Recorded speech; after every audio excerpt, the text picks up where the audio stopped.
I like to come to the show, right, guys? I like to come laden with friends. I like to book as best I can. And what I like to do is like to flex, because you guys know me. I like to flex a little bit. Little bit. I reached out to my favorite. Now, if Shaquille O'Neal hears that, then I'm going to really take it. But I called Charles and I said, come on, Charles, would you do me a favor? Would you come on with me? And good to see you, Charles Barkley.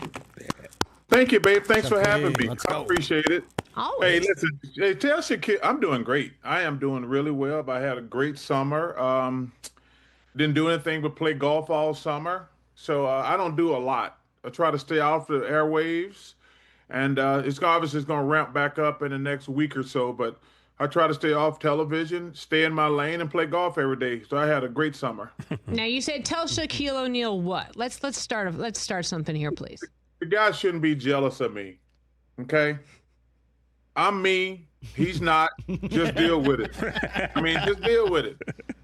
But if he hears that if I called you a favorite, there's no doubt that my phone's going to light up right now. That's just what jealousy. Are you thinking? Hey, listen. Just because you can't reach somebody's level don't mean you can't. Yeah, don't keep striving. Just keep reaching. I just want to know who's skinnier right now, you or Shaquille. I've had a great summer, Suze. I dedicated this summer to myself. I got really fat the last few years when I got my hips, and obviously I had bad eating habits too. You don't get fat just from getting new hips. And I peaked out about 355. And I joined this company called Row.co, taking this drug called Zepbound about, I can't even remember how long ago it was. I started at 355 and I weighed last week and I was 285. Wow. Right. So, but I took the entire summer just to work out, learn to eat better, and play golf every day. So my goal weight, which is not a goal, I'm going to get there, is 270. But like I say, I started at 355. I got about 15 of my fat ass friends on Zepbound. So it's good. I take a shot once a week. Like I say, I'm 285 now. I started 355. I want to get to 270. But I took the entire summer just to get in shape, to be honest with you, and play golf every day. So it's been a great summer for me. Shaquille always used to say, I was never fat. I was just big. And I'd say, well, I was in the locker room with you for 3 years. Come on, I'm just saying. And he would just... Well, he was only fat during the summer. He got in shape during the season. That's true. You could just be on the Beverly Hills diet, which is tequila. It's like basically, coffee in the morning, tequila at night. It's a vegetable. I'm just saying that it's not a bad idea. Yeah, I've never understood the fascination with coffee. I tried coffee 3 days of my life. I read this article, I think it was about 4 years ago, where it said coffee was good for you. So that was like my New Year's resolution. And I drink coffee for 3 days. Suzy, that's the nastiest tasting stuff in the history of civilization. Oh my God, we're going to have a fight right now. I can't even, the minute I wake up, all I think about is, can I get coffee in my body as fast as possible? I don't understand that. Like I say, I've only did it 3 days of my life, and it sucked. I'm not even sure what it just tasted nasty. I'm not even sure what it tastes like. It just tasted disgusting. I tried it for 3 days, and I'm like, you know what? I'd rather be unhealthy than drink this crap every day. Oh my God, it's like my favorite thing. My favorite thing is a hot steaming cup of coffee. But listen, I could waste the entire interview talking about what we like and we dislike, but I think that, I might hear it from the guys in the audience here. So I will ask you a couple questions, and we'll move on. But then we'll go back to coffee and tequila, because really, what else matters? Congrats on the Inside the NBA coming back to you guys on ESPN, making its debut. 2 nights of season-opening NBA action. Wednesday, October 22nd, Thursday, October 23rd. The pregame show airing 6 to 7 Eastern on October 22nd on ESPN and ESPN2. 6:30 to 7:30 on October 23rd on ESPN. And both post-game shows will begin on ESPN both nights immediately following these double headers. So what do we expect to see here? Great question. We don't know. We think everything's going to be the same to a certain degree. But number one, it's going to be an honor and a privilege to work for ESPN. I've said this before. I'm not just saying it. They're the greatest sports network in the history of television. So it's going to be an honor to work for them. I am so glad they picked up our show for the people who behind the scenes, because there was hundreds of people. Well, there's still hundreds of people who lost their job, and that's unfortunate. But there was hundreds of people who were going to lose their job because we lost the NBA package. So I'm so happy for those people at Turner, and thanks to ESPN for picking up our show. We hope and think it's gonna be the same, which that sounds good in theory, but we met with them a couple weeks ago, and they said we're gonna try to keep everything the same as possible. So that made us feel a lot better. So I'm really looking forward to it. It's always getting exciting this time of the year, Suze, because the season's starting. We've been sitting. We haven't been doing anything since, like, I think the season ended like June the 10th, 15th, somewhere in there. So I haven't done anything basketball related since then. So you get tired of it at that point, but now you're starting to get the juices flowing. There's some incredible storylines this season. Let me tell you something. I don't care who you have on your show this week while Rich is on spring break. Hey, there's not one single person can come on this show this week and tell you who's going to win the Eastern Conference. Zero. Right. You can bring Einstein on here. You can bring Shakespeare. You can bring anybody you want on your show. I have zero idea who's going to win the Eastern Conference. The West, Oklahoma City is obviously the team to beat, but Kevin Durant going to Houston is going to be great. The Joker finally getting some help in Denver. Luka looked like he's in fantastic shape, and LeBron is always awesome. The West is going to be great, but man, it's going to be – I'll tell you what's crazy about the Eastern Conference. And it's a big damn if, if my Philadelphia 76ers could get healthy, they could actually win the East. Ooh. But, hey, listen, they haven't been healthy in years. But I'm telling you, if Embiid and Paul George to get healthy, they could win the East. But obviously Cleveland and the Knicks are going to be hurt. But they're not overwhelming favorites. Giannis in Milwaukee with Miles Turner now, they're going to be good. The Atlanta Hawks had a great summer. So, man, I can't wait to watch the East. The West, like I say, the West going to have a bunch of top-heavy teams. They're going to be good. Zion look like he's in great shape. But, man, the East is going to be fun to watch. Now, I don't want to hurt Doc Rivers' feelings here, but what did you make of the honest conversation about possibly wanting to be in a trade to the Knicks? It's interesting how these guys, they feel like they're entitled to play for the championship every year. As a great player, you should feel like, I'm a great player. If I get any help, we're going to win. And you got to give the Milwaukee Bucks credit. I wish the person loved me as much as the Bucks love Giannis. I really do. They went out and got him Dame Lillard. They went out and got him Miles Turner. They have done everything possible to try to make the Bucks win again. So the notion that he don't feel like they're doing everything in their power, they have done everything. Seriously, I want a person to love me as much as the Bucks love Giannis. I mean, they did. They went out and got Dame. They went out and got Miles Turner. They've done everything possible. So it's unfortunate that he feels like he's entitled to win a championship every year. Everybody wants to win a championship. But the Bucks have done everything they possibly could. It's disheartening for me to hear him thinking like, if we don't win the championship this year, I want to be out of here. I hate hearing that. You have to wonder with that situation what the Bucks would do then. I mean, how they would rebuild if they were to move him out, because he is one of the greatest players of his generation. Well, when you trade a great player like that, you're going to go to the bottom of the pile. That's just the bottom line. I think that I don't think they own a draft pick for like the next 5 or 6 years.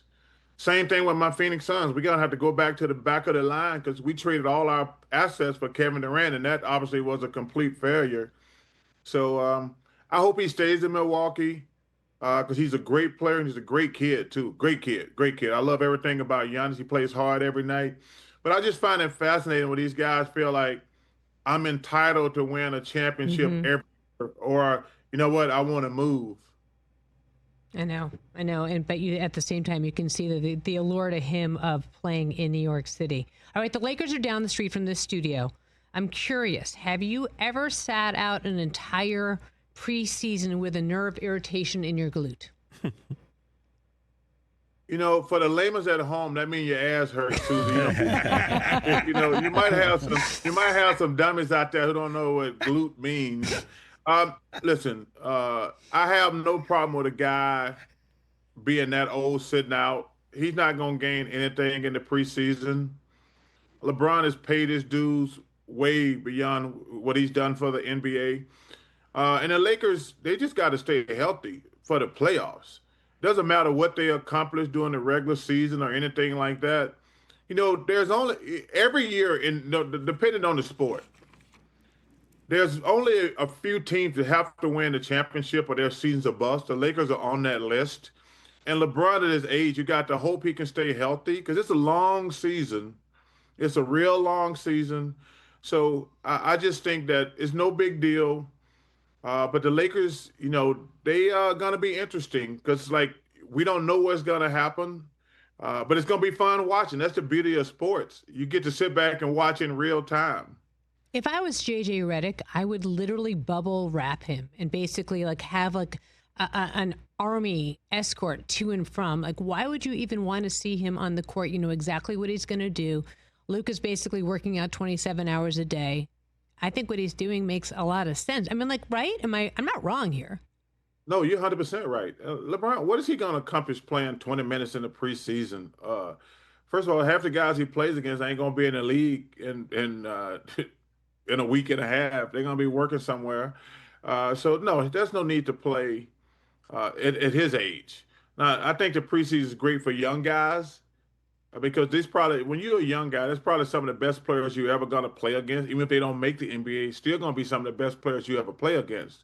There's a lot of good players that's not going to make it. But so just play your young guys. And the number one thing with the Lakers, they got to find a way to develop their bench. We know what Luka and LeBron's going to do. I tell you, the key is going to be DeAndre Ayton and he's got to play well because he's a free agent.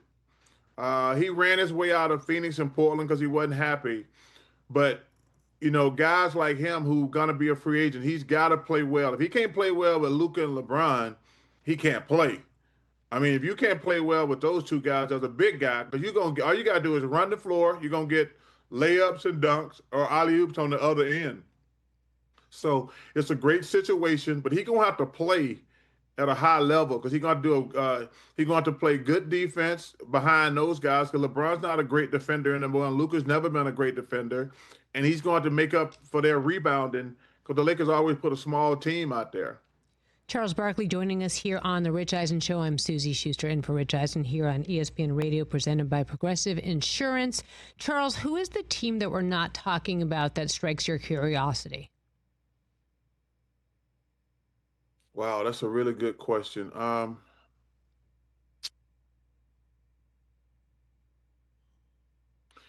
think the wild card is probably Toronto. I like Toronto. I think Toronto is going to surprise some people in the East because there's no dominant team in the East. I mean, I'm looking at is Tatum going to be out pretty much all year. Even if he come back, he won't be the same. Halliburton's probably going to sit out for the whole year. I think Toronto could be a sleeper in the East. And in the West, I think all eyes have to go down to Zion, man, because when that kid's in shape, he's special, but he's always hurt. Mm-hmm. And so you can't bank on it. But as I said to you earlier, don't sleep on my Philadelphia 76ers. Right. I listen, and it's a big if. I mean, Joel has been hurt every year, basically. Paul George is getting older, and he's starting to break down.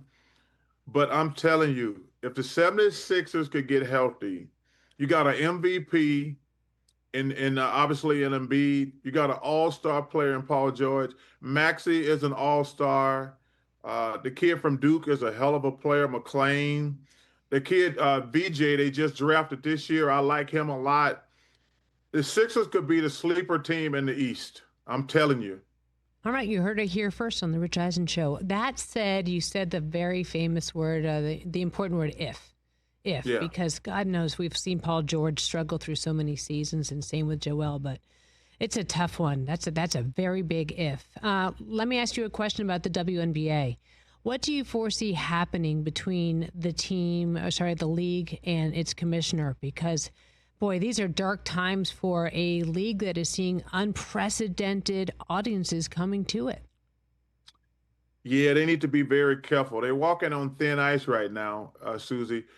Number one, I wish those ladies luck. I want them to get paid as much as possible. I wish them nothing but the best. But let me tell you something.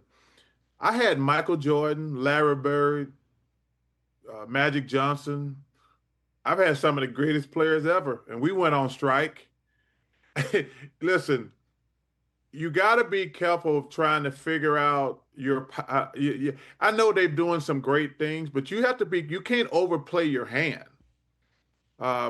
Like I say, I want those ladies to make as much money as possible. And I don't want to be one of those fools get on TV and say, I don't know their financial workings. I don't know how all their stuff working. But I will tell you this, as a league that had Larry Bird, Magic Johnson, Michael Jordan, and 100 great players, I think we went on strike 3 times.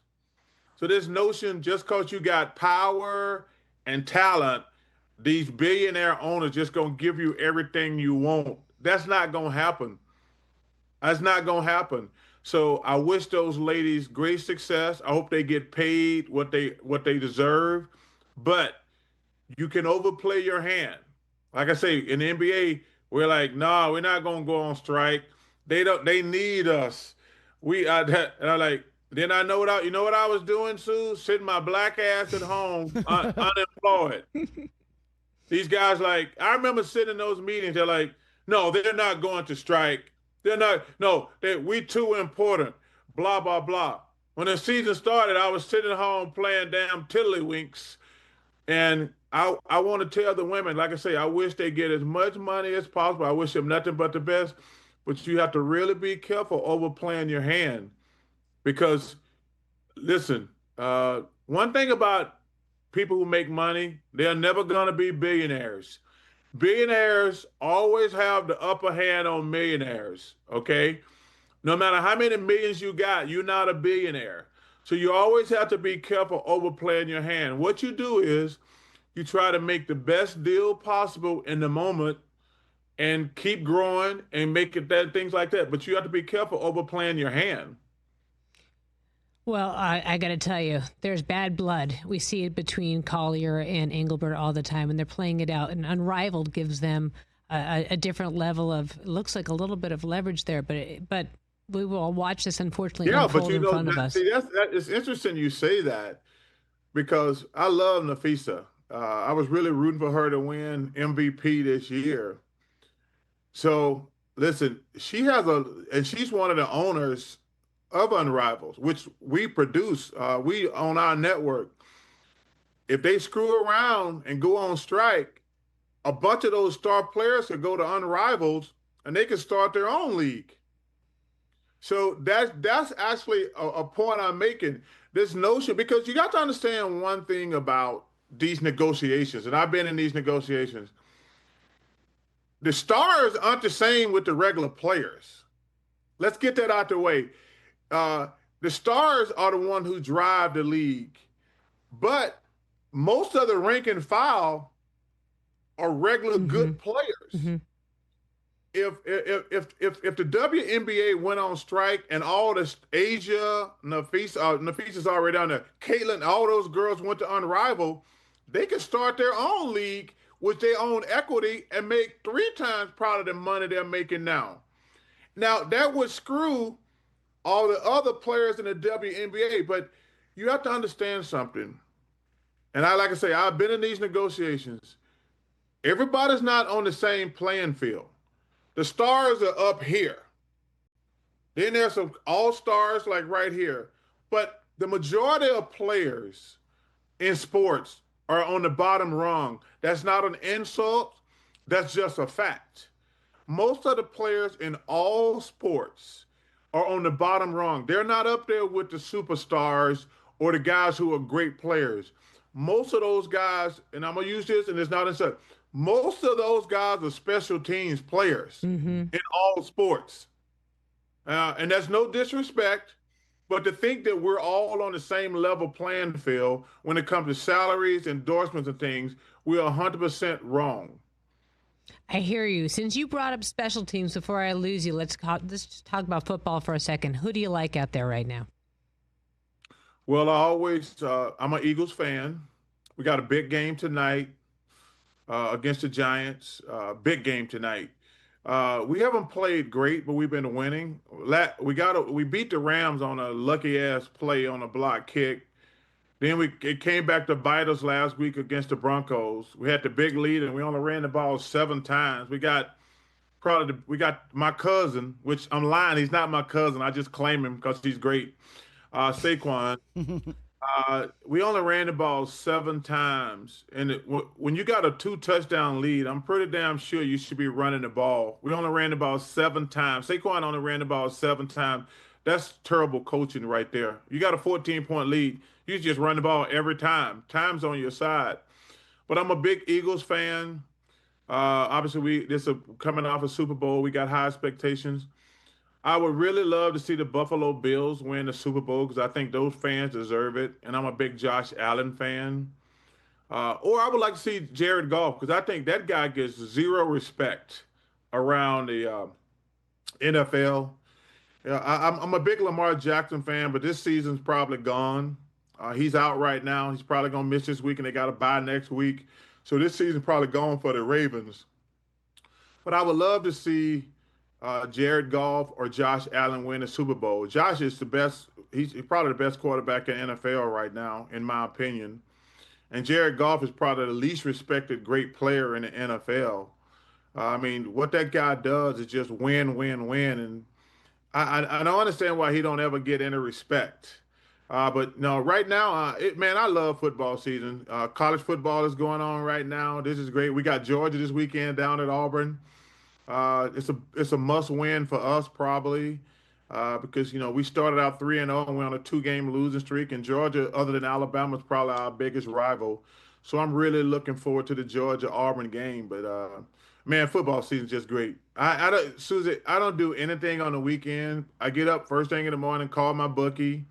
And get all the lines for Saturday and Sunday.